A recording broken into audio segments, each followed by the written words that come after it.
Cette présentation vise à répondre à certaines questions souvent posées sur une inspection réglementaire sur site. Qu'est-ce qu'une inspection réglementaire? Pourquoi est-ce nécessaire? Qui sont les inspecteurs?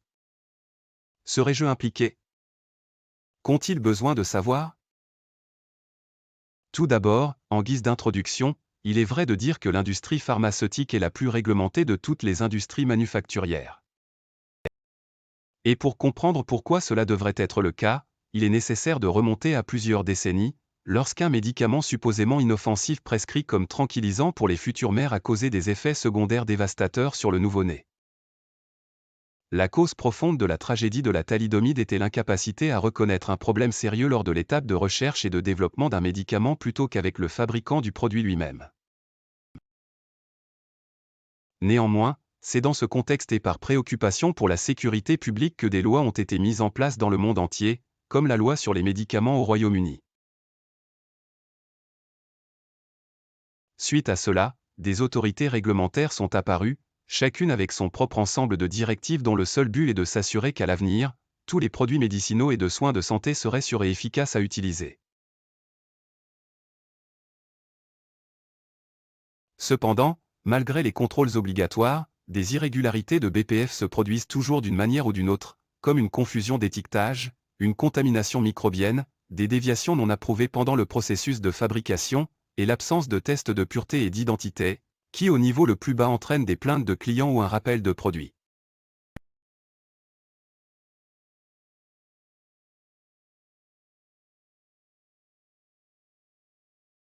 Dans les situations les plus graves, des vies ont été sérieusement menacées comme dans le cas où une perfusion a été préparée avec une mauvaise concentration, 9,0% au lieu de 0,9%, soit 10 fois la dose prescrite.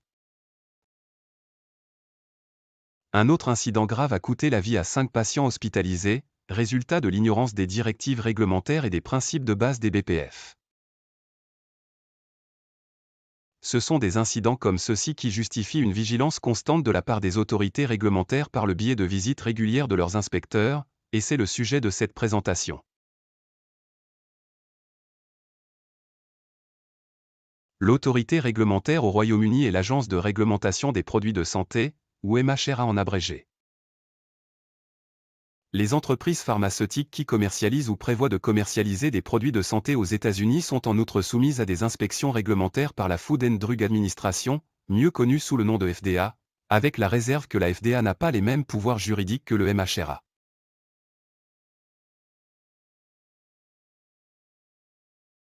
La principale préoccupation de la FDA est la santé publique des citoyens des États-Unis, et leur autorité au Royaume-Uni se limite au contrôle des produits pharmaceutiques et de santé entrant aux États-Unis.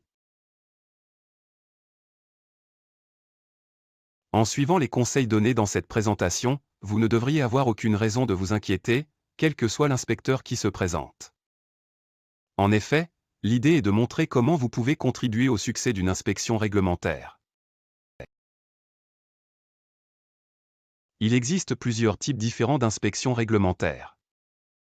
Typiquement, cela pourrait être une inspection GMP de routine pour évaluer nos installations, nos procédures, et surtout, notre documentation et nos enregistrements, y compris les dossiers de formation, et pour vérifier que l'entreprise est en conformité avec sa licence de fabricant.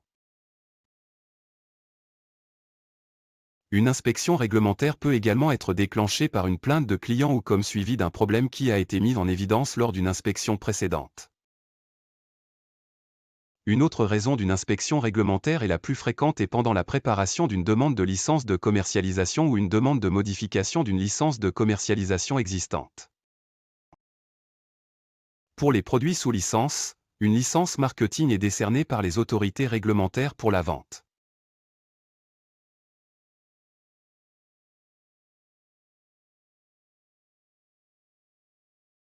De même, une licence de fabricant est délivrée par les régulateurs, ce qui prouve qu'un site est qualifié et capable de fabriquer des produits pharmaceutiques. Sans les licences de marketing et de fabrication, le site ne peut pas fabriquer ou distribuer des produits à vendre. Une inspection réglementaire, donc, est de vérifier que nous sommes en conformité et que nous sommes qualifiés pour détenir ces documents. Si nous ne présentons pas des preuves d'un très haut niveau de conformité au BPF, en d'autres termes, si les inspecteurs n'aiment pas ce qu'ils trouvent, les répercussions peuvent être considérables. De l'autre côté de la médaille, il y a la satisfaction pour tous d'avoir réussi une inspection, et c'est un point très important. Voyez-vous, une inspection réglementaire implique tout le monde.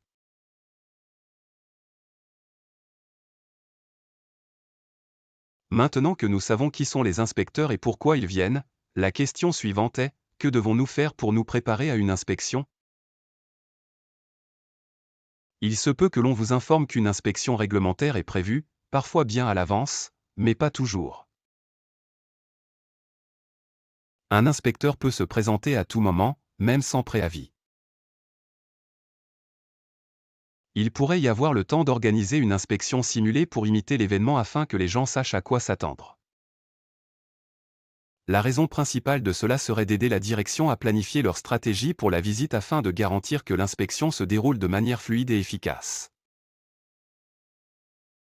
De votre point de vue, cependant, vous devriez toujours être en conformité afin que l'apparition inattendue d'un inspecteur ou de tout visiteur d'ailleurs ne fasse aucune différence dans la manière dont vous travaillez.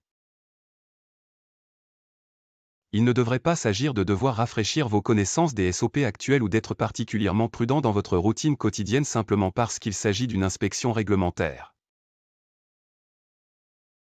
En supposant que nos installations et systèmes sont en ordre, que notre documentation est complète et à jour, et que tout le monde suit régulièrement les instructions d'exploitation à la lettre, la réponse logique à cette question est rien.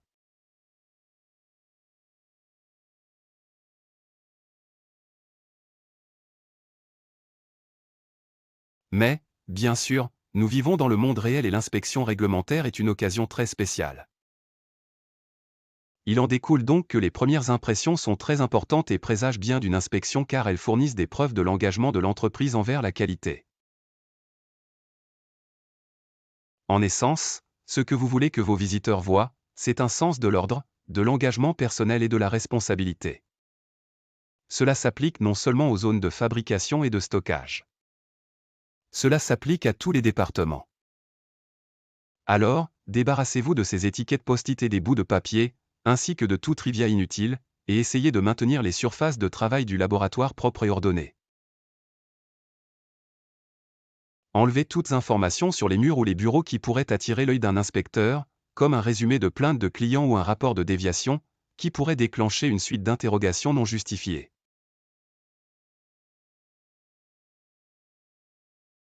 En effet, tous les documents et les dossiers doivent être conservés à leur place appropriée. Les espaces communs tels que les vestiaires et les toilettes doivent toujours être maintenus propres et ordonnés, et ce encore plus lors d'une inspection réglementaire. Un inspecteur est censé visiter ces zones et ne sera pas favorablement impressionné s'il y a des serviettes en papier sur le sol, des lavabos sales, ou des toilettes désordonnées.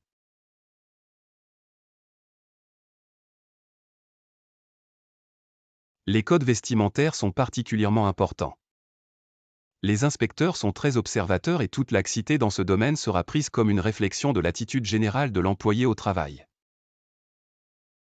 Vous devez apprécier le fait que les inspecteurs réglementaires passent tout leur temps à visiter d'autres sites qui sont préparés pour être à leur performance maximale pour l'occasion, et par conséquent, nous devons nous comparer favorablement avec le reste.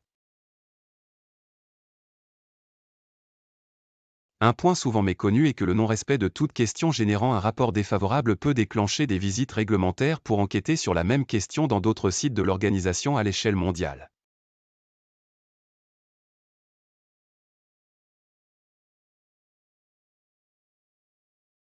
Maintenant que nous savons qui sont les autorités réglementaires, le but d'une inspection et la préparation à une inspection, quelques mots sur ce qui se passe lorsque les inspecteurs arrivent sur place. La première personne qu'ils rencontreront sera soit le gardien de sécurité de service, soit la réceptionniste, et la première règle ici, et cela s'applique à tout le monde tout au long de la visite, est d'être poli, courtois et professionnel. Tout signe de discourtoisie ou d'incompétence montré à ce stade précoce de la visite rendra extrêmement difficile de regagner toute confiance ou bonne volonté pendant la durée de leur visite.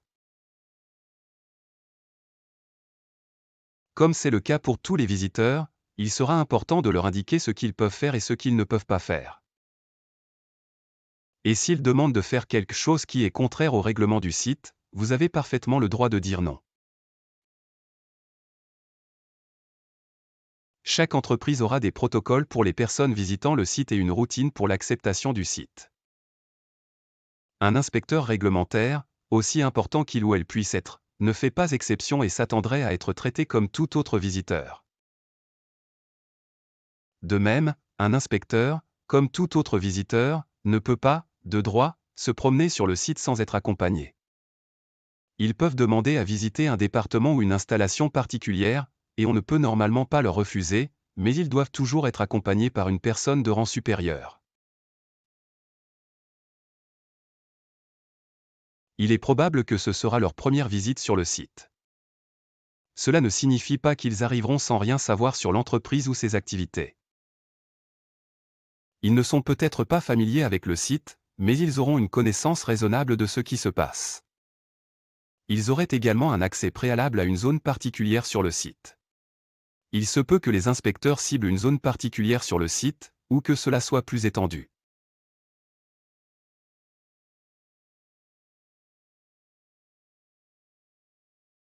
Cependant, ils peuvent et vont partout où ils le souhaitent dans les zones de fabrication, l'entrepôt et les zones de stockage, les laboratoires de contrôle, la maintenance et l'ingénierie, ainsi que le département informatique. Donc la prochaine règle pour tout le monde sur le site est d'être préparé. Tout au long de la visite, la direction générale sera principalement impliquée avec les inspecteurs, mais ce serait une erreur de penser qu'une inspection est limitée à la direction générale et au personnel clé. Les inspecteurs sont libres de s'approcher de n'importe qui et de poser des questions sur n'importe quel aspect de leur travail au cours de leur inspection. Ils sont tous hautement formés et qualifiés pour examiner n'importe quel aspect de l'opération. Donc, ce qui suit est une sorte de liste utile de choses à faire et à ne pas faire sur la manière dont vous devriez répondre à toute question qui pourrait vous être posée par un inspecteur. Gardez à l'esprit que vous ne serez pas laissé seul avec un inspecteur. Un superviseur ou un gestionnaire sera toujours disponible pour vous aider si vous avez besoin de soutien. En répondant à une question posée par un inspecteur, il y a 3 règles de base que vous devriez essayer de suivre. 1. Écoutez attentivement toute question qui peut vous être posée. 2. Assurez-vous de bien comprendre la question avant de répondre. 3. Prenez le temps de rassembler vos pensées. En d'autres termes, réfléchissez avant de parler. Et lorsque vous êtes prêt à répondre à une question, n'oubliez pas de parler clairement et lentement, en particulier là où il y a un accent local fort.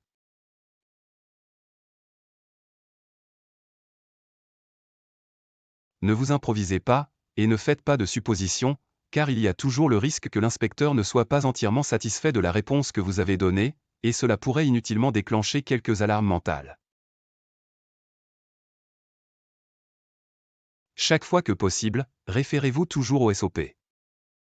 Les inspecteurs ont pour habitude de recouper les informations en posant la même question à quelqu'un d'autre et s'attendent à obtenir la même réponse. Se concentrer sur le poste garantit la cohérence. Les inspecteurs réglementaires sont très orientés vers les documents et se concentrent fortement sur toutes sortes de documents tels que les registres de fabrication, les protocoles de validation, les données microbiologiques, les méthodes de test de laboratoire et les rapports, les données d'étalonnage et les registres d'expédition. Ils ont besoin d'être assurés qu'ils sont à jour, que vous les comprenez, que vous êtes capable de décrire leurs fonctions, et, plus important encore, que vous les utilisez.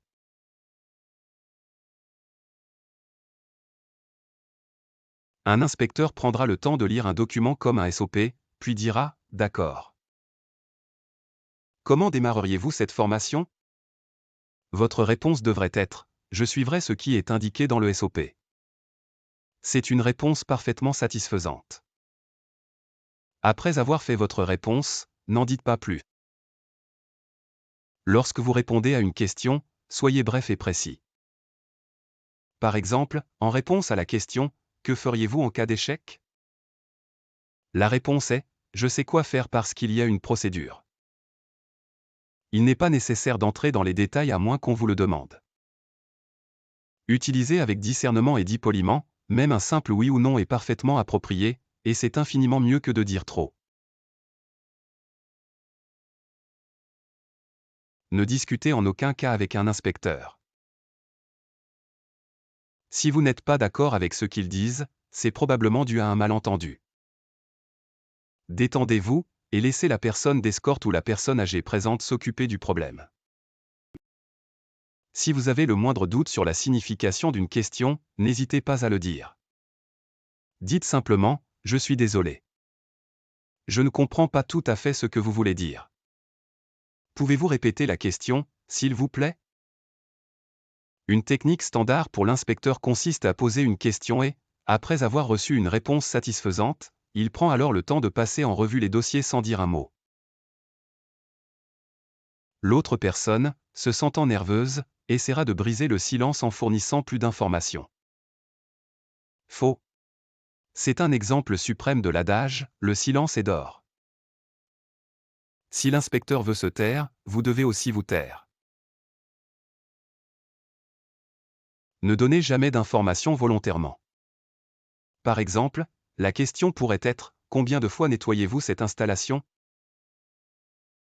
Vous savez que le POS indique de nettoyer 3 fois, et vous le dites ainsi. Mais en ajoutant « Il y avait une occasion où nous étions en sous-effectif », et ainsi de suite. Ne le faites pas. Si la question concerne quelque chose qui n'est pas couvert par une procédure opérationnelle standard, SOP, une réponse appropriée serait « Je contacterai mon superviseur pour obtenir des conseils ». Si vous vous retrouvez dans une situation où, en répondant à une question, vous réalisez que vous avez fait une erreur ou donné une réponse trompeuse, ne persistez pas ou ne paniquez pas. Arrêtez et dites « Je suis désolé. Ce n'est pas tout à fait correct », et recommence. Si on vous demande de montrer ce que vous faites, assurez-vous de le faire comme vous le devriez toujours en suivant la procédure telle qu'elle est définie dans le SOP. Un autre conseil est de ne pas se laisser pressurer, et de ne pas avoir peur de contester les commentaires, mais de manière non confrontante, bien entendu, si vous êtes sûr d'avoir raison. Ayez confiance dans le savoir que vous en savez plus sur votre travail que l'inspecteur. Si vous vous sentez sous pression pour fournir des informations que vous n'êtes pas en mesure de fournir, dites simplement « Je suis désolé, mais je ne peux pas répondre à cette question ».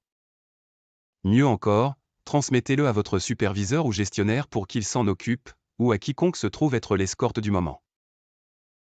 Évitez d'utiliser des mots à signification indéterminée, tels que peut-être, habituellement, normalement, ou devrait.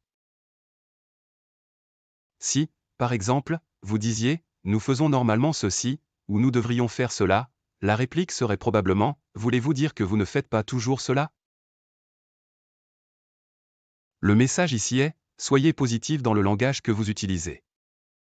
Nous faisons toujours cela, ou nous suivons toujours le POS. » Évitez d'utiliser le jargon. Les termes techniques ou les acronymes, qui peuvent avoir une signification spécifique dans une entreprise régionale particulière, mais qui ne sont pas couramment utilisés ailleurs, peuvent être déroutants. Alors ne soyez pas surpris ou inquiet si l'inspecteur dit « Je ne sais pas ce que vous voulez dire par là ». Veuillez simplement clarifier votre réponse en utilisant un langage plus conventionnel. Ne plaisante pas avec un inspecteur. Cela peut ne pas être apprécié. Une inspection réglementaire est une affaire sérieuse. Donc, ce que vous pourriez penser être une blague subtile tombera probablement à l'eau. Ne faites pas de remarques spontanées à un vecteur, et ne pointe pas les choses. C'est une variante du dicton « ne donnez pas d'informations volontairement ». C'est si facile de faire une remarque décontractée du genre « Nous avons toujours eu des problèmes avec cet équipement » ou de donner des informations non sollicitées comme des données historiques. Les oreilles des inspecteurs régulateurs sont accordées pour collecter des informations de cette manière, et qu'elles soient exactes ou non, une remarque en passant peut être un tremplin pour des questions délicates. L'un des objectifs d'une inspection réglementaire est de recueillir autant d'informations que possible, et il existe 2 moyens pour ce faire. La méthode formelle, qui signifie passer par les dossiers, poser des questions et faire des observations, et la méthode informelle. Il est tout à fait naturel d'être attiré dans une conversation amicale par un auditeur sympathique, puis de baisser votre garde et de dire des choses que vous supposez être confidentielles. Soyez prévenus, rien n'est hors enregistrement. Et c'est un autre point. Lorsque vous êtes à la cantine ou que vous marchez dans les couloirs, dans les toilettes ou la salle de changement, même dans votre pub local, soyez prudent avec ce que vous dites. Discuter d'un problème ou d'un problème potentiel avec un collègue pourrait très facilement être entendu par inadvertance. Enfin, ne profitez pas de l'occasion pour exprimer un grief. Une inspection réglementaire n'est pas le moment de s'en prendre à l'entreprise. Dans une grande organisation, il y aura toujours quelqu'un qui n'est pas complètement satisfait de sa situation, qui pense qu'une pièce devrait être plus chaude ou plus froide ou plus claire, ou pense qu'il devrait être payé davantage. Décharger vos problèmes sur un inspecteur régulateur n'est pas la meilleure façon de faire avancer les choses. Dans tous les cas, ils ne seront pas le moins du monde intéressés. Nous sommes arrivés à la fin de la présentation et à présent, il est évident qu'une inspection réglementaire est l'une des choses les plus importantes qui puissent arriver à une entreprise pharmaceutique. Et la raison est évidente. Pour la sécurité du consommateur, nous devons être en conformité et travailler selon des directives réglementaires strictes. Les inspections réglementaires sont le moyen d'examiner nos performances afin de convaincre les autorités que nous respectons nos obligations légales et que nos produits sont sûrs et efficaces à utiliser.